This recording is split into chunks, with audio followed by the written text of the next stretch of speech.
باب اول پہلی نظر کا اعتبار رات کی خاموشی میں جب پورا شہر نیند کی وادی میں کھو چکا تھا، لاہور کیا یکپر انی لائبریری کے کونے میں ایک لڑکیاں اپنے خوابوں کی کتاب پڑھ رہی تھی۔ اس کا نام اریبا تھا۔ وہ خاموش طبع، نرمی سے بولنے والی اور خود میں گم رہنے والی لڑکی تھی۔ اسکیدنی الفاظ کہانیوں اور خوابوں سے بنی تھی۔ اسی لائبریری میں اسدن پہلی بار ریان آیا تھا۔ اونچا قد، گہری آنکھیں اور چہرے پر وہ حاتمہ جو دنیا سے کچھ بھی چھین لینے کی طاقت رکھتا ہو۔ وہ یہاں کسی دوست کے کہنے پر آیا تھا، مگر جب نظر اریبا پر پڑی تو کچھ پل کے لیے سب کچھ چھرک سا گیا۔ معاف کیجیے گا، یہ سیٹ خالی ہے؟ ریان نے نرم لہجے میں پوچھا۔ اریبا نے چونک کر سر اٹھایا۔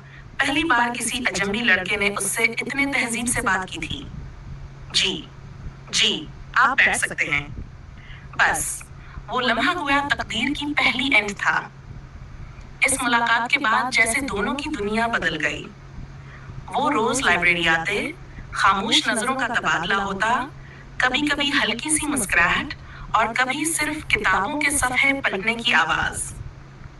مگر دل کی کتاب کے پہلے صفحے پر ایک نام دھیرے دھیرے ابھر رہا تھا، ایک انجان سا رشتہ جو وقت کے ساتھ گہرا ہوتا جا رہا تھا۔